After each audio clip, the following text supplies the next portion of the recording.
Assalamualaikum warahmatullahi wabarakatuh. Halo semua, perkenalkan kami dari kelompok 18 kelas ST19 mata kuliah ekonomi. Pada kesempatan kali ini, kami akan mempresentasikan hasil diskusi kami tentang kebijakan fiskal.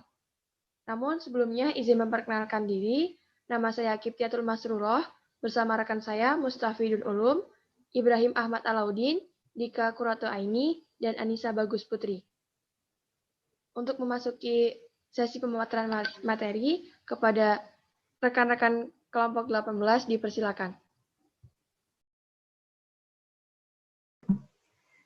4 prioritas kebijakan fiskal tahun 2021. Kondisi perekonomian global termasuk negara kita Indonesia masih mengalami ketidakpastian akibat dari pandemi COVID-19 yang melanda dunia saat ini. Hal tersebut diperkirakan masih akan ada terjadi pada tahun depan.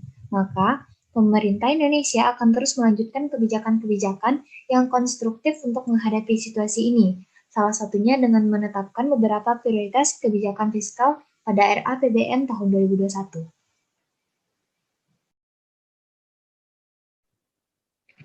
Prioritas kebijakan fiskal yang pertama adalah melanjutkan dan mempercepat program pemulihan ekonomi nasional.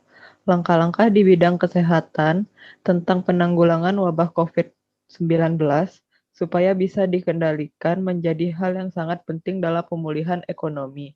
Karena akar dari permasalahan ini adalah keberadaan virus yang menginfeksi banyak manusia sehingga mengganggu interaksi antar manusia dan berimplikasi kepada pemutaran ekonomi.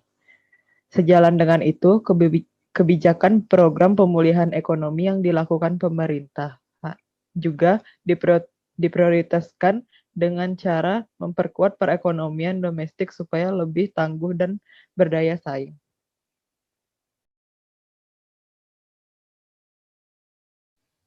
Selanjutnya, prioritas kebijakan fiskal tahun 2021 adalah penguatan reformasi struktural. Reformasi struktural akan dilakukan dengan cara terus melanjutkan program perbaikan iklim investasi dan daya saing ekonomi, serta meningkatkan kualitas sumber daya manusia untuk meningkatkan produktivitas melalui kebijakan pendidikan dan kesehatan. Prioritas utama kebijakan fiskal tahun 2021 yang keempat adalah program percepatan pembangunan nasional. Hal ini termasuk dalam percepatan prioritas pembangunan pada reformasi bidang kesehatan, reformasi bidang pendidikan, infrastruktur, teknologi informasi, dan ketahanan pangan nasional. Selanjutnya, apakah Indonesia pernah menerapkan kebijakan fiskal? Tentu saja pernah. Contohnya pada tahun 2016, Indonesia melaksanakan pengurangan subsidi BBM. Langkah ini diambil karena selama ini subsidi tersebut tidak tepat sasaran. Kementerian Keuangan menghitung kenaikan harga BBM akan menyumbang penghematan hingga 140 triliun rupiah, sehingga dapat digunakan untuk pembangunan infrastruktur dan meningkatkan kesejahteraan rakyat. Lalu pada tahun 2017, diadakannya tax amnesty. Kegiatan ini merupakan program pengampunan pajak bagi yang telat membayarkan pajaknya, yang berisi dihilangkannya sanksi administrasi, pidana, dan juga denda keterlambatan pembayaran. Pada tahun 2020, diadakannya relaksasi pajak. Relaksasi pajak ini berlangsung pada tahun 2020 hingga awal 2021 yang dimana berguna untuk meningkatkan daya beli masyarakat. Apakah Indonesia pernah gagal dalam mengambil kebijakan fiskal? Jawabannya adalah pernah. Pertama, pemerintah gagal menangani masalah fiskal akibat pandemi COVID-19. Pada tahun 2020, pandemi COVID-19 mengakibatkan pemerintah tidak bisa mengelola fiskal. Stimulus fiskal yang diberikan nyata tidak berjalan efektif, apalagi sejak sebelum pandemi. Pendapatan negara tidak bisa memenuhi anggaran belanja negara. Kedua, pemerintah gagal menangani masalah fiskal minyak goreng.